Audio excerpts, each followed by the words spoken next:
Hi, and welcome to CSO Connected. I'm really thrilled to be here today to speak with Scott Barker. He's the head of sales for partnerships with Sales Hacker.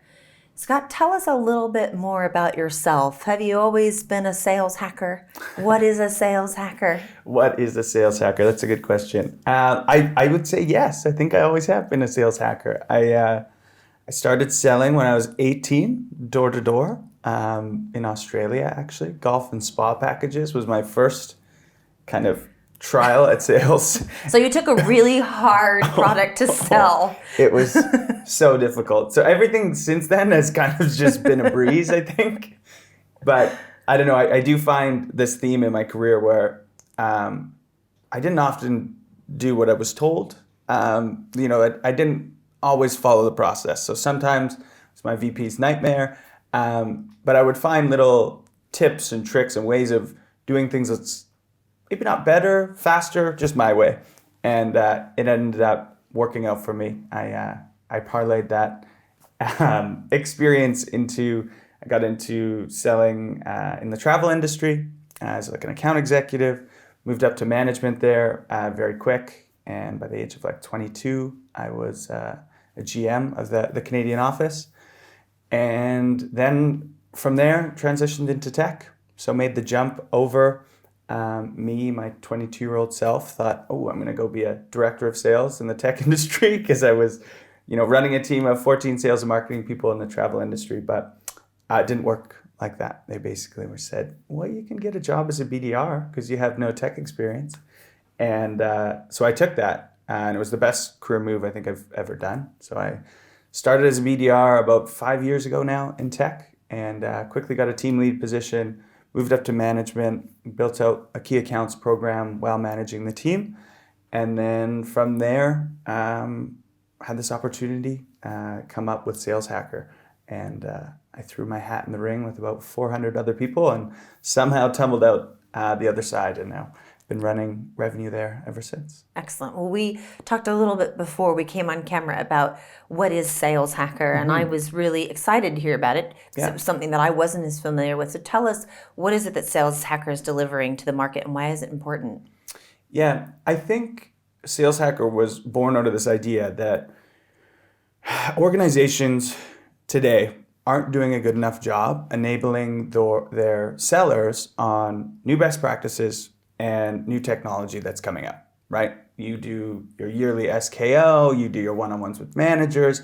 Those are usually like deal review and trying to hit your number, not so much a broader look at what's going on in the sales landscape. So we wanted to create this environment where you could come, whether you're a CRO at a Fortune 100 company or you're a BDR it's your first week on the job, that you could come and learn about those best practices, what the most cutting edge sellers are doing. So yeah, we tried to build that environment by we used to do big conferences for thousands of people. We did local meetups. And then when I joined about 2.5 years ago, we doubled down on the digital stuff. So became more of a media company. And now we produce 3 or 4 blog posts a week, do 2 webinars with our partners a week, and I have one of the fastest growing sales podcasts out there, which is the Sales Hacker podcast. Excellent. And you have another title. And this was my favorite. I know we joked around about this a little bit. You're an evangelist. Yes. And I think that's not in the traditional context that we might know that. Tell us about your evangelistic work and how that relates to sales. Yeah. Well, I'm not building hospitals anywhere, unfortunately, although that would be a cool role. So I snicker at the evangelist title as well. I just so we're all on the same page. It is an ambiguous title. For me, what it means is a mixture of sales, marketing, PR, and a lot of work internally, both at Outreach and Sales Hacker, on helping people evangelize outreach and kind of build their own personal brand. So I often joke that it was a title that they gave to me because they didn't know what else to do with me. But I could think of worse titles. It's all right. Yeah, it's good. And I run their podcast and do a lot of our LinkedIn strategy, and it's really fun because it gives me a long leash to kind of be creative and do what I like to do. Well, one of the things I think is very important about what you do as an evangelist or whatever you call it, but you can call it something else, but the work that you're doing is furthering that legitimacy of the sales profession. I think you're providing great content that helps people understand what that common language is that we can share, and that helps us communicate better with customers. And so I think we need people evangelizing for sales. There's certainly been times and in conversations where it almost feels a little bit like a dirty word. Totally. Do you find that that is a service that you're able to provide not only as individually as an evangelist, but through Sales Hacker?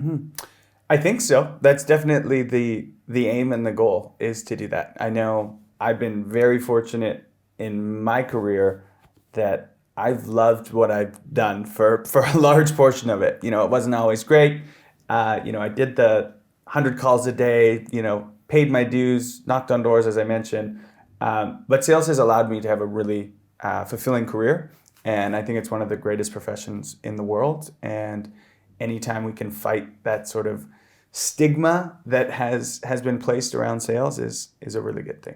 I also think it's great that you are a bit younger and you've had this quick progression, and at a time in history and in technology when you can quite quickly apply your learnings. Because I knocked door to door and sold in my first job, but by the time it's been sort of, you had to arrive at this place that took a much longer journey, and we didn't have the same tools like social media to get that message out there. So I think you're bringing a lot of relevance and the freshness of that experience, which is going to help new people coming into the roles, I think, be successful much more quickly. So I think that's really important, because that's what we all want, right? We make this investment in hiring people. We need to get them bringing orders in the door and generating revenue as quickly as possible. So that's fantastic.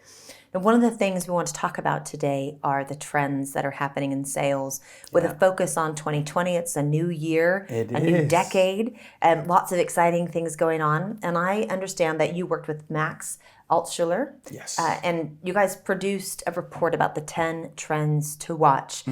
Since we can't cover all 10 of them, which I'd love to do because I read it, they're exciting and I think they make sense. Yeah. Can we pick off maybe half of those and go into them in a bit of detail, and let's talk about, out of that list, what's the one that you would talk about first? So I'm a huge proponent of LinkedIn. So one of our trends that we put down as one of our top 10 trends was LinkedIn going mainstream. So you mentioned before when we were chatting, it's like, isn't LinkedIn already mainstream? Like, isn't that a thing? And our point in this kind of prediction is, everyone has a LinkedIn account.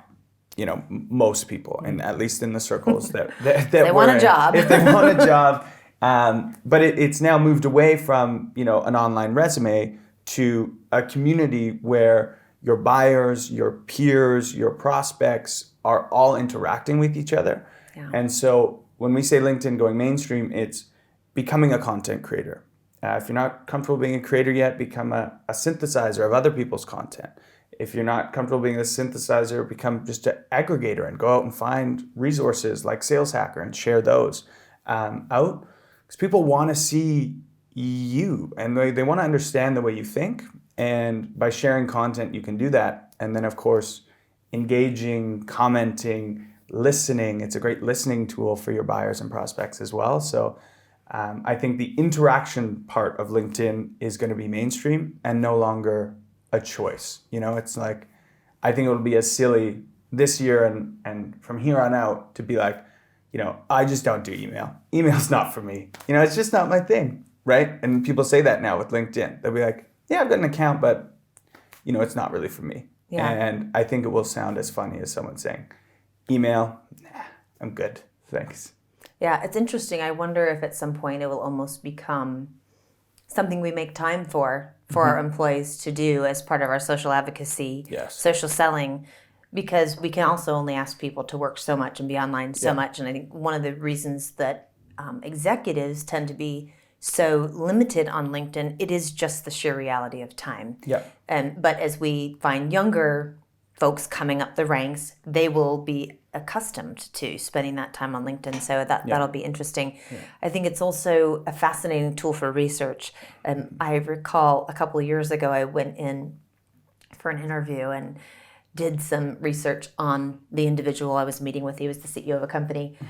And there happened to be some personal anecdotes out there about him, which when reflected in the interview, the shock on it, like, how did you know that? And the exciting thing was twofold there. One, it showed that I at least had done my homework, but two, it says that people are multidimensional. And there is something really interesting about going beyond the basics, finding out the charitable organizations that they're interested in or where their passions lie, because at the end of the day, we certainly have to have the right products and services. We need to sell them at an appropriate value price. It needs to generate the right outcome for the customer and their customers. But people do still like to buy from people that they like or that they can trust. And when we can find that common ground, I think it helps establish trust. So whether you are doing aggregation and redistribution of content or coming up with some original ideas or just letting people get to know you, I think you're right that LinkedIn will become really, really valuable. Yeah, which almost kind of is a nice segue into another trend that we had, which was the rise of the millennial buyer. This idea of the rise of the millennial buyer, who, in my opinion, being a millennial, cares a lot about that piece of the multidimensional human, and then also the holistic organization as well. So, meaning they want to know as much as they can about the person that is their account executive or who's going to manage their account, or even the executive team at the organization before making a purchase. And then they also want to know what those organizations are doing to give back. What are their diversity initiatives? What are they doing that's good for the world that we live in? Yeah. I think it's becoming more and more important for this millennial buyer. And this trend comes from we did a report on Sales Hacker last year, a survey, and we surveyed, I think we got just under 1,000 responses from the community, and we actually broke it down from age. So we asked people their age, and people that were 40 years and above, where they were getting their information from was ebooks and white papers. So that's, you'd be like, yeah, that makes sense. That's what I'm feeling younger. That's not my source. There you go. And then under 40 was super interesting. It was influencers and thought leaders was number one. Influencers and thought leaders is where people are getting the majority of their information under 40. And then the second, which I really like, is review sites. So things like G2 and those sort of sites. Those are the two areas where people are getting their information. So knowing that, it changes the game a little bit. What's really interesting about that is if we don't have the over 40 crowd sharing their thought leadership. Exactly, yeah. Then there's going to be quite a lot we're also missing. Yes. Because they have depth, experience, richness. Yes. That is not going to get in the marketplace. And so perhaps it's almost a responsibility, if you will, for those who have that to get out there and share it so that we can advance others more quickly and give them the benefit of what we've learned along the way, because I'd like to think it's still of value. Of course. Yeah, I think that's an excellent point and a great point for more leaders to get on social, right? I don't want to say it's the blind leading the blind, because I've had some great experience, but I haven't had as much experience as you had. And if we look at that and we just take that data point and we see, okay, under 40 people are getting their information from influencers or thought leaders that are probably also under 40, that don't have the breadth and the experience that some of these top level executives have. Is it informing the right decisions? Are we going in the right direction in sales? I don't know. So I think we do need to hear from everyone within the sales community. I want to take that into the diversity and inclusion trend. But before we go there, the millennial buyer, now you're saying, and the millennial employee, they're looking for understanding what a company is doing, their CSR, their diversity and inclusion, who they are as humans.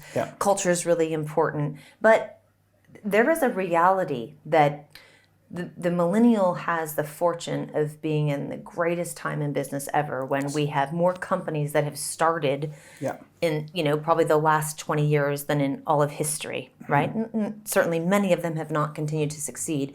But what those startups have is the benefit of crafting these things from the ground up with their finger on the pulse of what's important. I mean, a startup that starts next week will be very directly influenced by what Greta's been doing on climate change, right? Whereas a company that started 2 years ago, climate change was still a topic and it was important, but it won't have the same forefront to its employees as it would today. Yeah. So the question that I have is it scalable? Because these are initiatives that are really important, but I've worked in everything from incubations and startups all the way to Fortune 100 companies, and you find that when they get big, it gets tough. And I'm wondering, does that mean that we might not see as many big companies, or will we lose some of that as the millennials age and we just can't sustain it and scale? What do you think? I mean, we're speculating here, but I think it's a really interesting question. We could probably do a full podcast on it, and also something I'm very passionate about it. I think there is room for this idea of like conscious capitalism for sure. But you're right in it almost has to be like the whole market decides that this is the direction we're moving. Because is it scalable when, you're pouring, let's say you're giving away, let's say in SaaS, you could easily give away 1 seat every time that you sell something and give that to charity. It's not a huge cost from you because it's already fixed. You're selling a deal. But if you're doing that and your competitor's not doing that and putting that money back into theirs and helping innovation and everything, you might lose the ability to innovate. So it almost has to be a market decision. And, it's the people buying that are going to make that decision. If it's important to them and they're spending their dollars only with companies that are acting in a conscious manner, then it will be scalable. But it's, I think, the market that has to make that decision. You touched on another really interesting point there as well, which is B2B buyers are really buying like consumers now, aren't they, in terms of how they look for their information. Yes. So they will be more and more empowered to control sort of the destiny of other organizations. For sure. Well, let's take that then and talk about diversity and inclusion and the trend there. What specifically, we know that, they're everything from government mandates to publishing reports about the wage gap to organizations certainly having promoted the fact that they're looking at creating diversity and hiring those people and going through extensive efforts to try and make their job recs gender neutral. What is it in the trend that might add to this already hot topic? Yeah. I think in 2019, it seemed to come from almost more of like a moral place, right? It's like, hey, we need a more diverse and inclusive workplace because of course we do, But now, like, I know Harvard Business Review released a bunch of studies on it's now like cold hard fact that diverse teams perform better. And the companies are more profitable. More profitable, right? Yeah. And so the jury's no longer out, and I don't think these will be side initiatives anymore. These will be at the forefront of all of our hiring practices, is how do we get more diversity in race, in gender, in school of thought, because frankly, it helps the bottom line now, which is so cool to see the moral line up with the business outcomes. Yeah, it's just sensible. And I'm really happy that you talked about essentially the mindset, because I think it's the dimensions of diversity where we really need to focus now. Yes. Do they come from different socioeconomic backgrounds? Have they worked in different types and sizes of companies? Have they worked in different countries and different markets? And bringing all of that to bear certainly creates a lot of richness. And I think for that to take root, it is about setting or creating an environment where diverse thinking can flourish. Because when you bring diverse individuals, at its simplest, someone who just thinks a bit differently or comes from a different industry into an environment where the ground's not been prepared, they won't thrive. So, okay, machine learning. Yes. Let's dive into it. So this one, again, this is almost like an evangelist type term. It's like everyone's like everyone kind of like rolls their eyes a little bit. They're like, okay, here we go. Here are my thoughts on AI, machine learning. It's been a buzzword, basically up until the last few months from what I can see. I've worked the last 2 years with 250 different sales technology vendors. Salesforce has Einstein. That was probably the first like big one. Well, IBM had Watson before that. Yeah, Watson. Yeah. But here's how I look at it: is it took about 2 or 3 years to like build these machine learning engines, right? And then as soon as they were built, everyone said we have machine learning and AI now, and we can do all these amazing things. But those programs that they created needed enough data to run through them before they were pumping out anything useful to anyone. So I think now we're finally at that point where these programs were built, they were given a few years, and now they've actually been able to pick up trends in the data, because without getting into muddy waters here, because I'm in no way a data scientist at all, but it's basically just able to take a look at huge, big data sets and pick out trends from it. So a few things that I'm excited about and I'm seeing is our move towards kind of some of these tools being able to tell us the next best action. Yeah. Which is so cool. That's like, in my eyes, the holy grail of sales technology.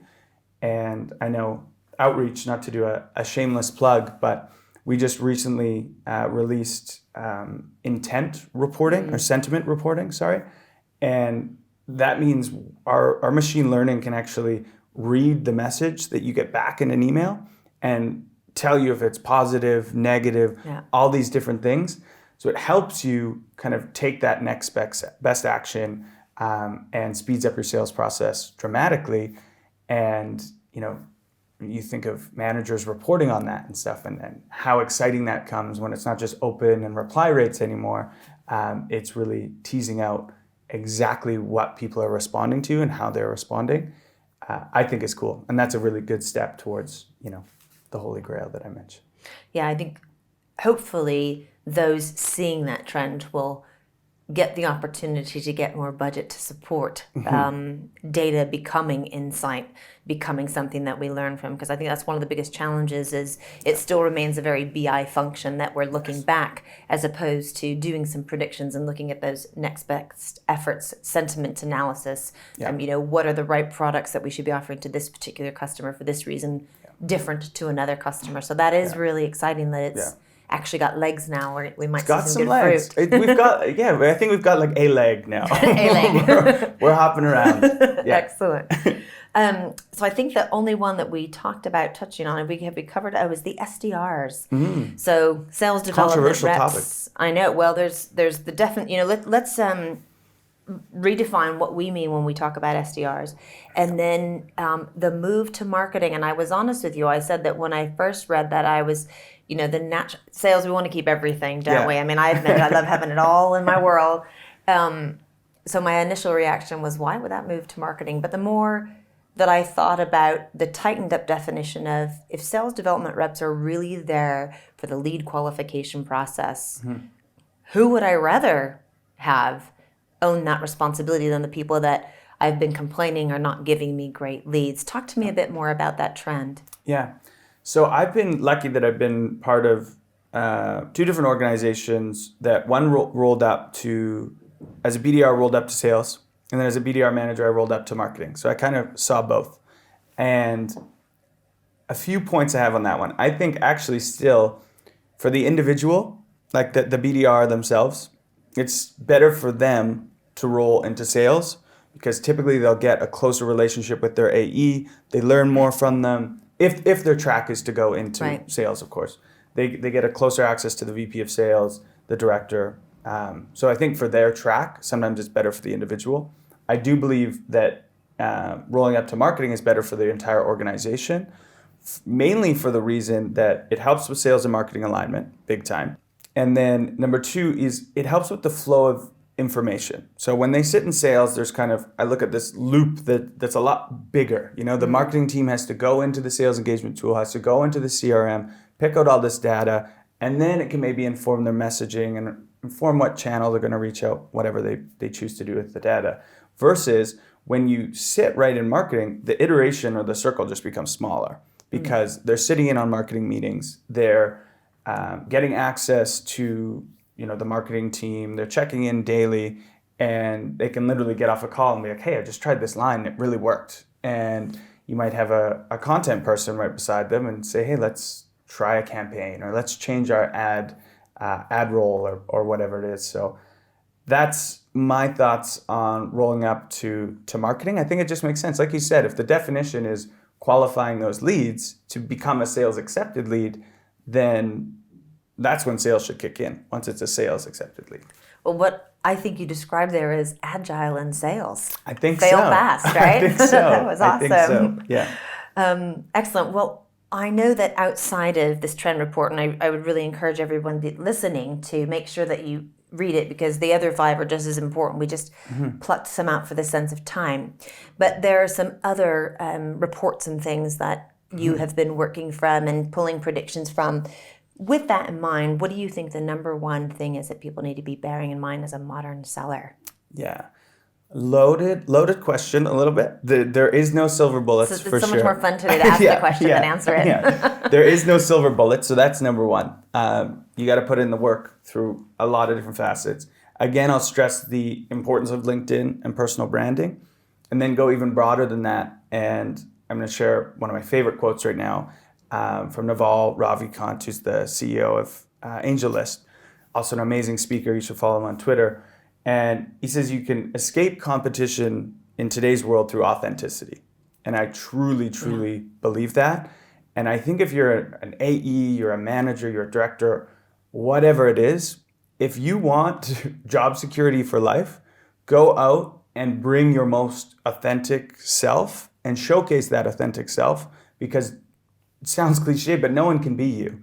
And with information everywhere, people can learn what you know really fast and catch up to you really fast. Like you said, I look at Gen Z and I'm terrified of them because they grew up with access to knowledge their whole life. So they're really quick at learning and they can pick things up really fast.